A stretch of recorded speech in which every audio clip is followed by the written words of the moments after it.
mga kablog, mga kakuya, tara na. Punta tayo ng Bataan. Samahan natin itong pamangkin ko. Aray. Wow.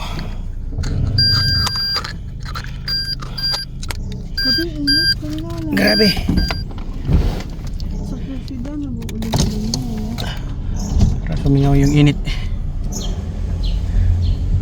Kala sasama si Ben. Hindi. Bago.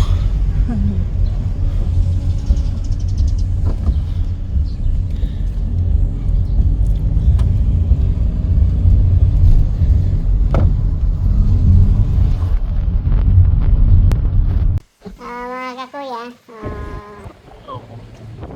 medyo malayo-layo pa yung papuntan namin. Papunta kami ng Bataan. Panoorin niyo muna isang aking mga video sa mga views ng mga dadaanan namin.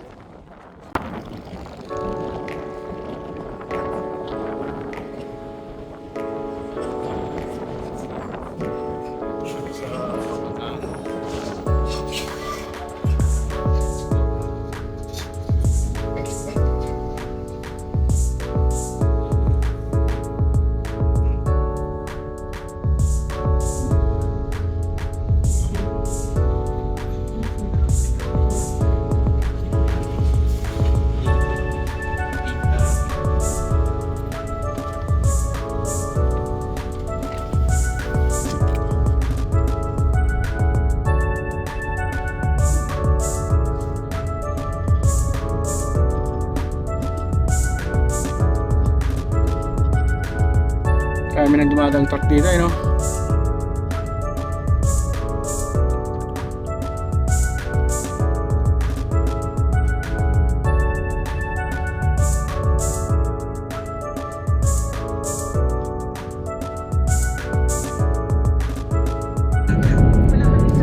Ganda talaga pagka yung mga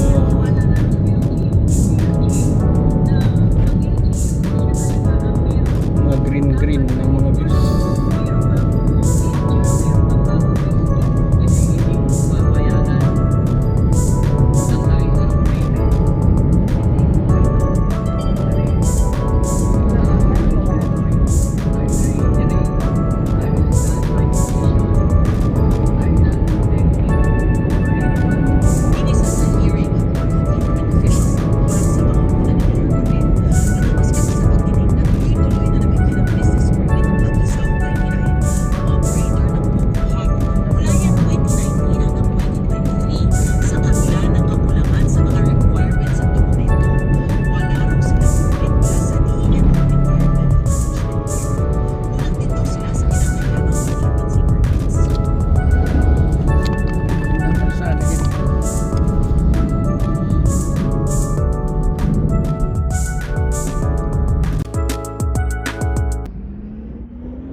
Hermosa.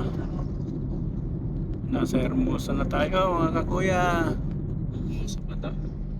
Hermosa, Bataan.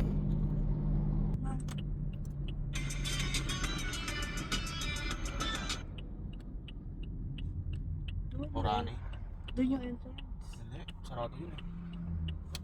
May lumabas na. So, papasok na tayo sa transportation ng Marami Bataan na pag Orani, Bataan. sagad kami.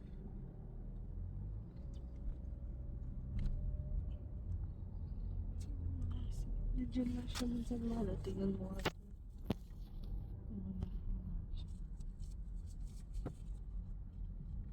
Okay, maghahanap lang kami ng mga paparadahan. Okay. Sige mga kakuya, at kami babalikan ko kayo mamaya. Mga kakuya, ito ang Orani Bataan LTO.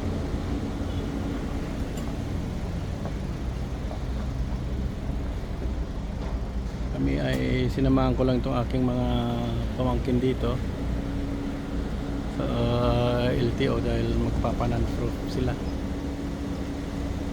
Painit ng panahon. Grabe. Ayan. Ay, matagal kasi na panahon na wala tayo dito sa Pilipinas. Kaya hindi ko na rin alam yung proseso ng pagre-renew ng lisensya dito. Kaya yan. Balikan ko kayo mamaya mga kakuya. Uwi na tayo mga kakuya.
Ngayon lang ako nakarating sa mga lugar na ganito eh. Dito bandang Bataan po dito? Oo, hindi di ba dinalupihan papuntang ano rin yan? Daanan papuntang Olongapo. Dito din yan dito. Dito rin yun, di ba? Opo.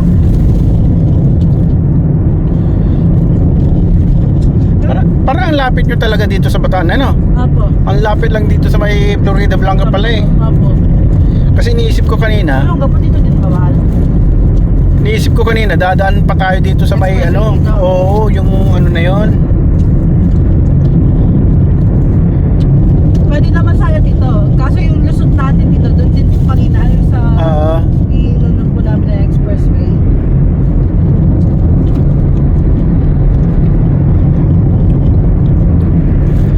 Sabi ko, iniisip ko kanina pa.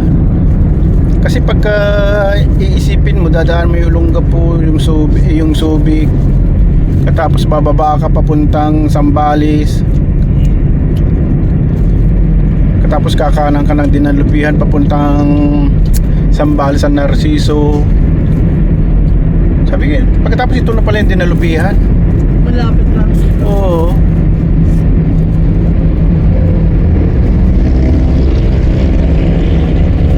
Kasi dati nung nagtatrabaho rin ako sa reposition ng mga sasakyan, yung mga hindi nakakapagbayad sa bangko,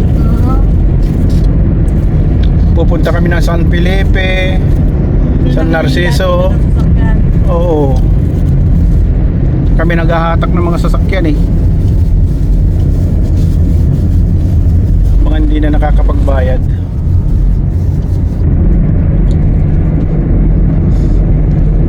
Kaganda ng mga bahay dito.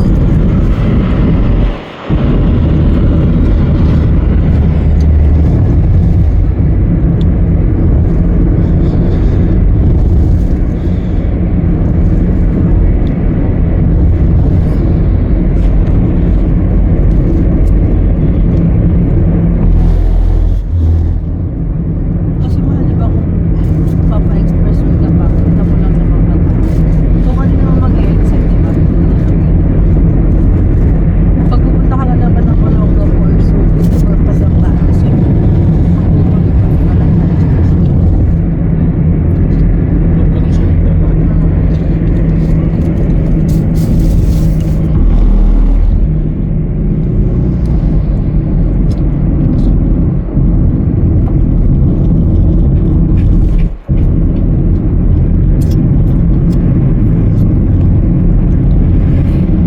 Maganda rin ang daan dito.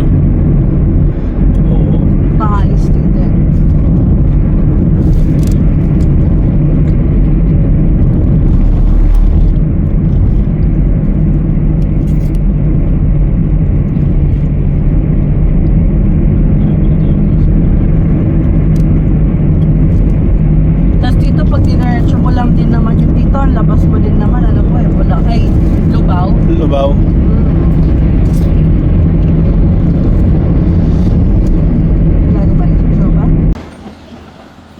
tayo ng mangga. Oh, ay nilaga po. Nilaga pa. Ano? Tingnan mo itong mga mangga na ito, Rosy Chicks. Oh, nag-vlog. Oo. Pagkano yung ganon? Ayun, oh. Ah, hindi niyo ba alam? Sa Santa Fe, magkano? 60 po isang. Matamis? Matamis. Bangkok po yan. Bangkok. Kaya lang po hindi ko ganun kalaki. Makabili nga rin para sa mga dalaga ko doon. Magkano to? 120 daw dito. Ay, 1 kilo? Oo. Tapos po niya, magkano po yun? 120 po sa pino. Matamis din. Matamis po yan. Nasumanok po yan.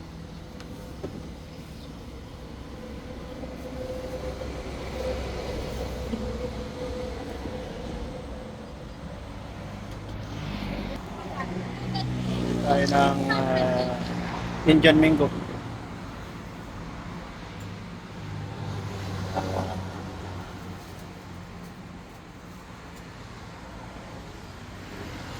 Separate po. Pero ano yan dito, yung may lasang gano'n. Ah? Yung lasa niya medyo may lasang.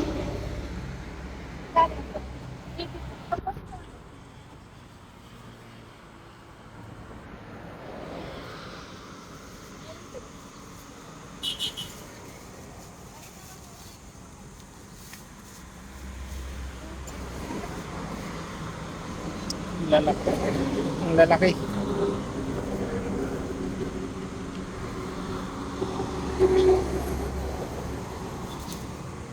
Ito nga.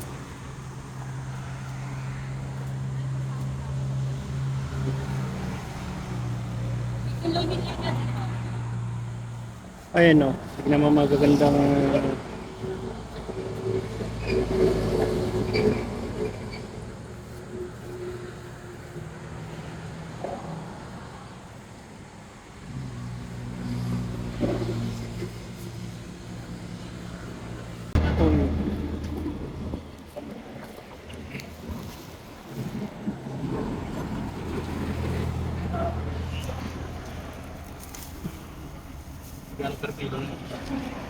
depende doon sa laki.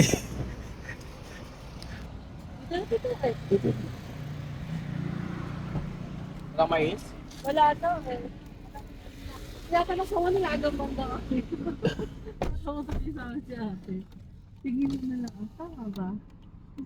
Yun sana isang mangga yung gusto ko doon eh. Yung ano dito? Oh, kaso di naman niya daw. Yung mahaba? Oh. Hindi niya alam yung presyo.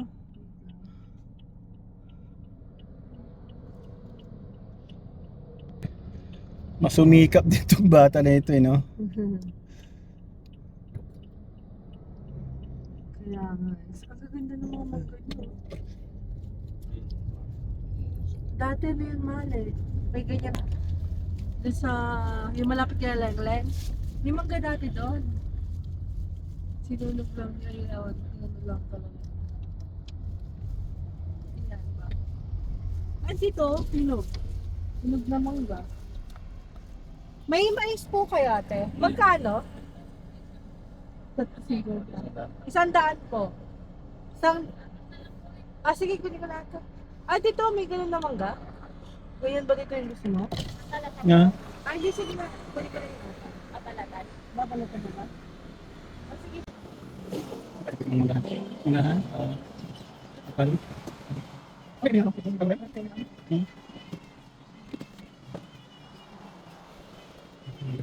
Bangis.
ako ng mata ko. Umuusok. Oo.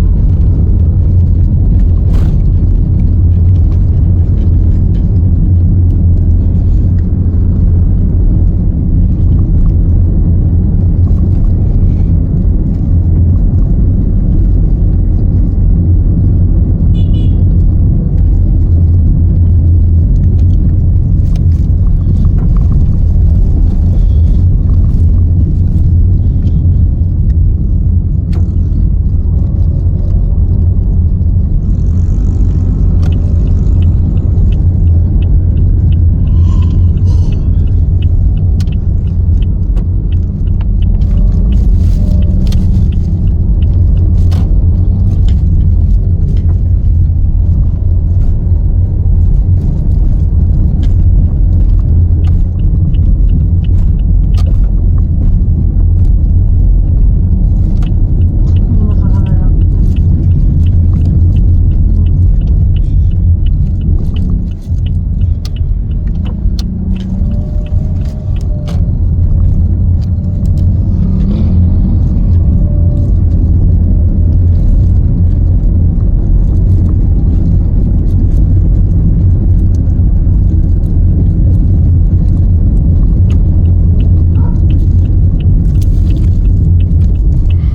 Okay, hanggang dito na lang mga sa susunod ulit kami magpaparada na. Maraming salamat.